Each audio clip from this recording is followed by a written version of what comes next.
Hi నమస్తే. Welcome to Myra media. నేను మీ కేవీఆర్. తెలంగాణలో ఇవాళ ఒక పెద్ద ఇన్సిడెంట్ చోటు చేసుకుంది. కాళేశ్వరం అవినీతికి సంబంధించి గత 4, 5 ఏళ్లుగా జరుగుతూనే ఉంది. కేసీఆర్ సర్కార్ కుప్పకూలిపోవడానికి అదొక పెద్ద అంశంగా ఎట్లా మారిందో చూసినాం కదా. ఆ కాళేశ్వరం అవినీతికి సంబంధించి ఇక ఎన్నెన్నో నివేదికలు గతంలో ఇదే రేవంత్ రెడ్డి, కాంగ్రెస్ పార్టీలో ఉన్న షర్మిల, తీన్మార్ మల్లన్నతో సహా ఎంతోమంది మోడీ సర్కార్కు గతంలో సిబిఐకి దగ్గర నుంచి మొదలు పెడితే సిఐడి, ఐటీ, ఈడీ అందరికీ అన్ని నివేదికలు మెగా కృష్ణారెడ్డి మీద, కేసీఆర్ అవినీతి మీద, కాళేశ్వరరావు పేరు మోసిన హరీష్ రావు మీద, వాళ్ళు చేసిన అవినీతి మీద డాక్యుమెంట్ల కొద్దీ, టన్నుల కొద్దీ డాటాను తీసుకుపోయి కేంద్ర ప్రభుత్వానికి ఇచ్చిన ఈ రోజు వరకు దాని అవినీతి లెక్కనేంటో తేల్చలేదు. కానీ ఈరోజు ఆ కేసుకు సంబంధించిన హియరింగు హైకోర్టులో తుది తీర్పు రావడానికి ముందు జరిగే విచారణకు ముందు ఆ కేసులో కీలకమైన వ్యక్తి పిటిషనర్ ఎవరైతే ఉన్నారో ఆయన ఈరోజు దారుణ హత్యకు గురైన భూపాలపల్లిలో. ఒక్కసారి ఆ స్టోరీ చూద్దాం. రాజలింగం హత్య కేసులో వెనుక ఎన్నో అనుమానాలు. ఇది ప్రొఫెషనల్ కిల్లర్స్ పనే. నేడు కోర్టులో విచారణకు కేసు ముందు రోజే దారుణ హత్య. కాళేశ్వరం అవినీతి, మేడిగడ్డ కుంగుబాటుపై న్యాయ పోరాటం. భూపాలపల్లి గ్రామ పంచాయతీ వ్యవహారంతో కేసు కొట్టివేత. హైకోర్టుకు వెళ్లిన రాజలింగం 6 నెలల క్రితం ఆయన లాయర్ ఆకస్మిక మృతి. కింది కోర్టు జీపీ వ్యవహారంపై ఇంటెలిజెన్స్ నివేదిక. ఈ కేసులో కేసీఆర్, హరీష్, మెగా కృష్ణారెడ్డితో పాటు ఐఏఎస్లకు నోటీసులు. ఇంకా హైకోర్టులో కొనసాగుతున్న కాళేశ్వరం అవినీతి కేసు. ఈ కేసులో ఇద్దరు చనిపోవడంతో అనేక డౌట్స్. కాళేశ్వరంపై కేసు వేసిన న్యాయవాది, పిటిషనర్ మరణాలకు సంబంధించి ఒక అతిపెద్ద బ్లాస్టింగ్ స్టోరీ అనమాట. కాళేశ్వరం ప్రాజెక్టులో అవినీతి జరిగిందని, మేడిగడ్డ బ్యారేజ్ కుంగిపోవడానికి కారణమంటూ ఆనాటి ముఖ్యమంత్రి కేసీఆర్, అప్పటి మంత్రి హరీష్ రావుతో పాటు నిర్మాణ సంస్థ అధిపతి అయిన మెగా కృష్ణారెడ్డి మీద కేసు వేసిన సామాజిక కార్యకర్త నాగవల్లి రాజలింగమూర్తి దారుణ హత్యకు గురయ్యాడు. బుధవారం రాత్రి 4 గుర్తు తెలియని దుండగులు కత్తులతో విచక్షణ రహితంగా దాడి చేసి తీవ్రంగా గాయపరిచారు. నెత్తుడి మడుగులో ఉన్న రాజలింగమూర్తిని చికిత్స కోసం స్థానికులు ఆసుపత్రికి తరలిస్తుండగానే మృతి చెందారు. భూపాలపల్లి మండలం జంగేడు గ్రామానికి చెందిన నాగవల్లి రాజలింగమూర్తి భూపాలపల్లిలోని రెడ్డి కాలనీలో నివాసం ఉంటున్నారు. సాయంత్రం భూపాలపల్లి సెంటర్కు వెళ్ళి తిరిగి ద్విచక్ర వాహనంపై ఇంటికి వెళ్తుండగా మంకీ క్యాప్ ధరించి కాపు కాసి ఉన్న 4 దుండగులు ఆయనపై కత్తులతో విచక్షణ రహితంగా దాడి చేశారు. తీవ్ర గాయాలై రక్తపు మడుగులో పడి ఉన్న రాజలింగమూర్తిని ఆటోలో స్థానిక ప్రభుత్వ 100 పడకల ఆసుపత్రికి తరలిస్తుండగా మృతి చెందినట్టు స్థానికులు చెబుతున్నారు. స్థానికులు ఇచ్చిన సమాచారంతో ఘటనా స్థలానికి పోలీసులు చేసి దర్యాప్తు చేస్తున్నారు. 6 నెలల క్రితమే న్యాయవాది సంజీవరెడ్డి ఆకస్మిక మృతి. ఈ కేసుకు సంబంధించి రాజలింగం తరఫున వాదిస్తున్న లాయర్ సంజీవరెడ్డి మేడిగడ్డ స్థానిక కోర్టు అయిన భూపాలపల్లిలో కేసు వేసి నోటీసులు పంపించిన న్యాయవాది సంజీవరెడ్డి 6 నెలల క్రితం గుండెపోటుతో తన ఇంట్లో ఒంటరిగా ఉన్న సమయంలో మృతి చెందారు. కాళేశ్వరం కేసు డ్రాఫ్టింగ్ చేస్తున్న రోజే ఆయన చనిపోవడం వెనుక అనుమానాలు తలెత్తాయి. సంజీవరెడ్డి పిల్లలు అమెరికాలో సెటిల్ అయినా ఆయన మాత్రం తన భార్యతో కలిసి హన్మకొండ అడ్వకేట్స్ కాలనీలో నివాసం ఉండేవారు. గతంలో ఆయన జీపీగా పనిచేశారు. హార్ట్ అటాక్తోనే చనిపోయారని అందరూ అనుకున్నారు. కానీ రాజలింగమూర్తి తాజాగా అత్యంత దారుణంగా హత్యకు గురవడంతో 2 కేసులలోనూ అనేక అనుమానాలు వెల్లువెత్తున్నాయి.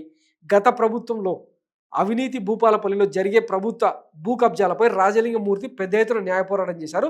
1,00,00,000 కోట్ల వ్యయమైనట్టు చెప్తున్న కాళేశ్వరం ప్రాజెక్టులో అవినీతికి సంబంధించి హైకోర్టులో ఇంకా విచారణ జరుగుతూనే ఉన్నది. ప్రొఫెసర్ కోదండరాం, కేఏ పాల్, బక్కజెట్సన్ వేసిన ప్రజా ప్రయోజన వ్యాజ్యాలతో పాటు రాజలింగమూర్తి ఇతరులు వేసిన పిటిషన్స్ ఇంకా పెండింగ్లోనే ఉన్నాయి.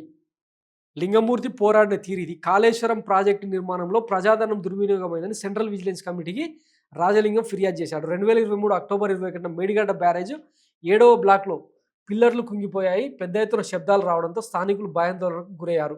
ఇరిగేషన్ అధికారులకు ఫిర్యాదుతో భూపాలపల్లి పోలీసులు ఎఫ్ఐఆర్ నంబర్ 174/2023 కింద కేసు నమోదు చేశారు. ఆ సమయంలోనే అసాంఘిక శక్తులు విధ్వంసానికి కుట్ర పన్నారని అప్పటి సీఎం కేసీఆర్, మంత్రి హరీష్ రావు అనుమానాలు వ్యక్తం చేశారు. కేసీఆర్, హరీష్ రావు వ్యాఖ్యలతో అసిస్టెంట్ ఇంజనీర్ దర్యాప్తు చేసి అలాంటి కుట్ర జరగలేదని వెల్లడించారు. ఇంజనీర్ దర్యాప్తు ఆధారంగా 2023 అక్టోబర్ 22న ఎఫ్ఐఆర్ను పోలీసులు క్లోజ్ చేశారు. ఆ వెంటనే బ్యారేజ్లో నీటిని ఇంజనీర్లు దిగువకు విడుదల చేశారు.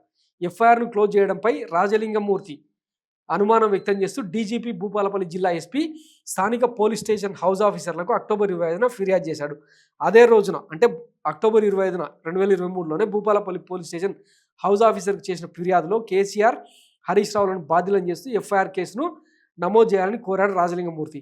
అయితే పోలీసులు ఎఫ్ఐఆర్ నమోదు చేయడానికి నిరాకరించడంతో రాజలింగమూర్తి భూపాలపల్లి స్థానిక కోర్టును ఆశ్రయించాడు. దాంతో అలర్ట్ అయిన పోలీసులు 2023 అక్టోబర్ 24 నుంచి ప్రజలెవరూ 7వ బ్లాక్ దగ్గరకు వెళ్లకుండా ఆంక్షలు విధించారు. అదే తరుణంలో కాంగ్రెస్ అగ్రనేత రాహుల్ గాంధీ, అప్పటి పీసీసీ చీఫ్ రేవంత్ రెడ్డి మరికొందరు మాత్రమే సందర్శించేందుకు పోలీసులు పర్మిషన్ ఇచ్చారు. 2023 నవంబర్ 1న నేషనల్ డ్యామ్ సేఫ్టీ అథారిటీ నిపుణులు, అధికారులు 7వ బ్లాక్లో దెబ్బతిన్న పిల్లర్లను పరిశీలించారు.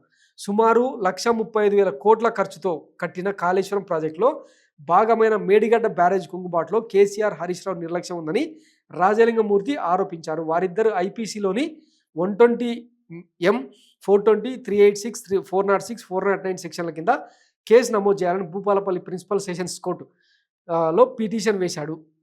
ఇట్లా చెప్పుకుంటూ పోతే దాని చరిత్ర పెద్ద అనుమానాలే ఉన్నాయి. ఈ నేపథ్యంలో రాజలింగమూర్తి భార్య ఖచ్చితంగా ఇది కేసీఆర్, హరీష్ రావు ఆదేశాలతో భూపాలపల్లి మాజీ ఎమ్మెల్యే గండ్ర వెంకటరామారెడ్డి చేయించిన హత్యనే అని చెప్పి ఆమె వాంగ్మూలం ఇచ్చింది. ఒకసారి చూడండి.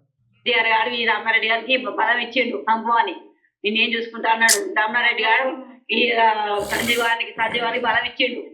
వారికి సంజీవానికి వారి సంబరా నీకు 319 సర్వే నెంబర్ నీకు మొత్తం ఇస్తా అని చెప్పిండట. కేటీఆర్ గారు వాడు చేసిండు. ఈ రామారెడ్డి గారు కేటీఆర్ ఫోన్ చేసిండు.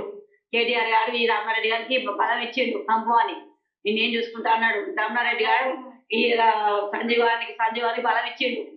వారికి సంజీవానికి వారి సంబరా నీకు 319 సర్వే నెంబర్ నీకు మొత్తం ఇస్తా అని చెప్పిండట. వాడు నాకు చెప్పిండు ఎన్నడుకున్నా నీ మొగుడు చంపుతా అన్నాను. దారి దొరికించుకొని నా భర్త చెప్పలేదు. అదే బ్యాంకు ఎస్బీఐ బ్యాంక్ అని బ్యాంకు బ్యాంక్ పోతా అంటే వాడు నన్ను ముఖం మీద ఉంచిండు. అయినా నేను చెప్పలేదు. ఉన్నారు కదా, అసలు భారతదేశ చరిత్రలోనే ఒక ప్రాజెక్టు డిపిఆర్ లేకుండా కట్టిన ఏకైక ప్రాజెక్ట్ అనమాట.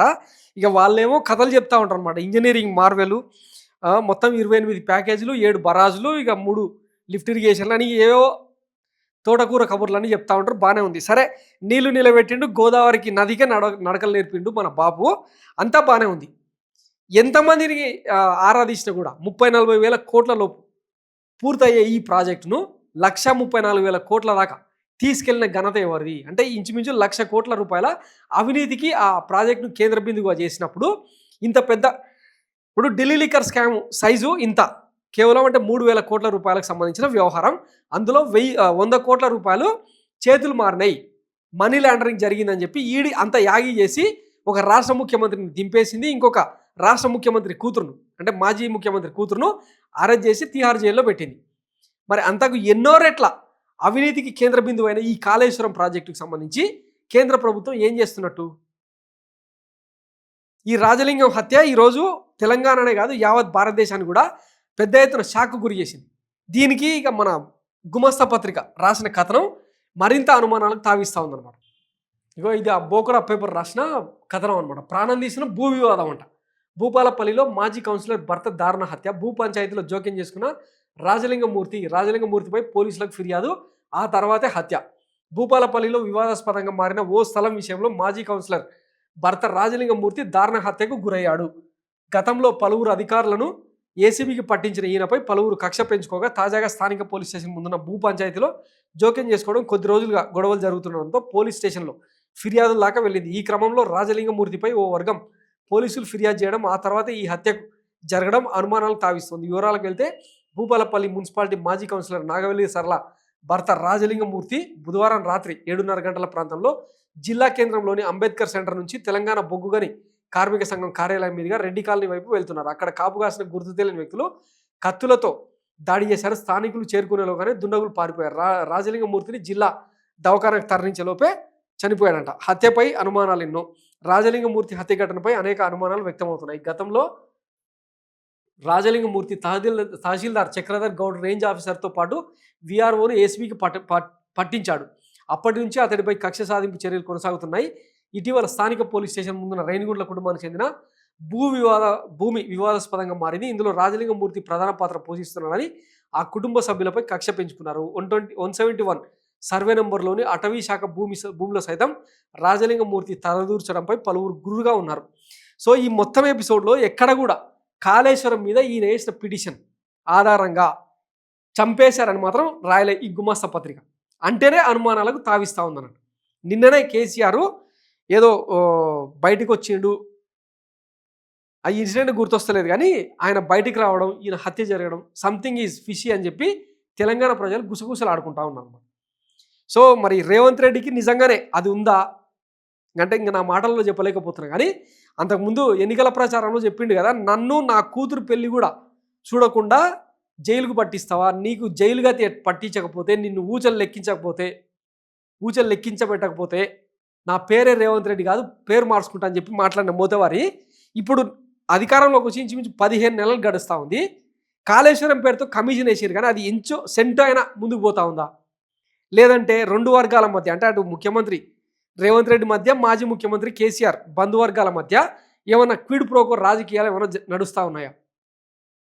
ఇంత పెద్ద ఎత్తున అవినీతికి కాళేశ్వరం కేంద్ర బిందువు అయితే అసలు తెలంగాణ నిధులన్నీ కాళేశ్వరం మీదుగా మళ్లించబడితే ఏ ఒక్కడు కూడా మాట్లాడతలేరు ఇప్పుడున్న సర్కార్లో. అంతకుముందేమో దీని మీద పెద్ద యాగి చేసిర్రు. మరి ఇప్పుడు అందులో ఏ చిన్న లూప్ హోల్ కూడా కనిపిస్తలేదా? వాళ్లకు శిక్షలు వేయించే అంటే జైలుకు పంపించే ఆధారాలు ఏ ఒక్కటి కూడా ఈ రాష్ట్ర ప్రభుత్వం సంపాదించలేకపోయిందా? ఇట్లా ఎన్ని ప్రాణాలు పోవాలి? Thanks for watching Myra media. నేను మీ కేవీఆర్. Thank you.